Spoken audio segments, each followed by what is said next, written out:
À l'issue des travaux de cette 16e réunion ordinaire du Conseil des gouverneurs, je voudrais vous exprimer au nom du Président de la République, Son Excellence M. Macky Sall, ainsi qu'au nom du gouvernement, à mon nom propre, ma profonde gratitude pour ma nomination au poste de Président du Conseil des gouverneurs de la BIDC.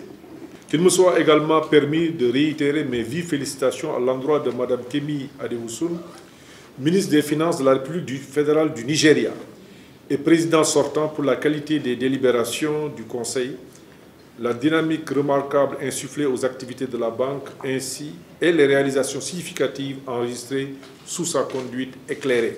Compte tenu d'une part de l'évolution du contexte macroéconomique international et régional évoqué précédemment, et d'autre part de la portée des objectifs institutionnels, opérationnels et financiers de la banque, il apparaît clairement que les défis à relever dans l'accomplissement de mon mandat sont de taille. Par conséquent, je voudrais vous assurer de ma totale disponibilité à répondre à toutes les sollicitations qui en découleront, afin d'apporter ensemble avec vous un appui de qualité à la BIDC, notre illustre institution financière dont nous sommes fiers, lui permettant ainsi d'accomplir convenablement sa noble mission de promotion du financement de programmes et de projets de développement, tant nationaux que régionaux, pour l'émergence de la CEDEAO tout entière.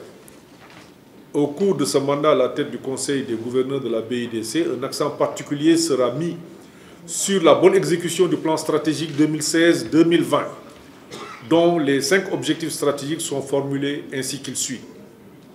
Le renforcement du processus de mobilisation des ressources et l'amélioration de la visibilité de la banque. La promotion de la croissance économique à base élargie et du développement social inclusif. Le renforcement de la coopération et de l'intégration régionale. La durabilité environnementale et enfin l'amélioration de l'efficacité et de l'efficience organisationnelle. La définition du plan stratégique est certes incontournable pour une banque d'envergure comme la BIDC. Cependant, il convient de mettre en exergue l'importance de l'efficacité de sa mise en œuvre, car ce n'est qu'à cette seule condition que les résultats escomptés seront atteints. En termes de réalisation des objectifs régionaux de développement, y compris l'appui au financement du programme communautaire de développement 2016-2020 d'une part, et d'amélioration de ses performances institutionnelles, opérationnelles et financières d'autre part. Honorables invités, Mesdames et Messieurs, les prévisions stratégiques 2016-2020 définies sont de l'ordre de 1223 millions d'unités de compte en termes de mobilisation de ressources, y compris le paiement par les États de la totalité des arriérés en capital. Ces ressources sont de nature propre, concessionnelle et commerciale, seront levées tant au plan régional qu'international.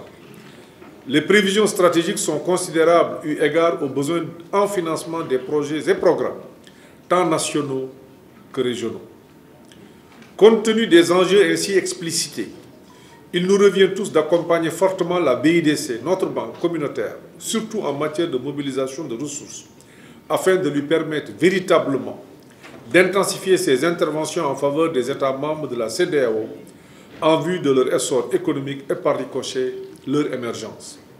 Cet appui tant souhaité se traduira par la sensibilisation des instances suprêmes de la CEDEAO, en l'occurrence la conférence des chefs d'État et de gouvernement et le Conseil des ministres, au caractère crucial que revêt la mobilisation de ressources en capital de la banque en général et le paiement par les États de leurs arriérés enregistrés.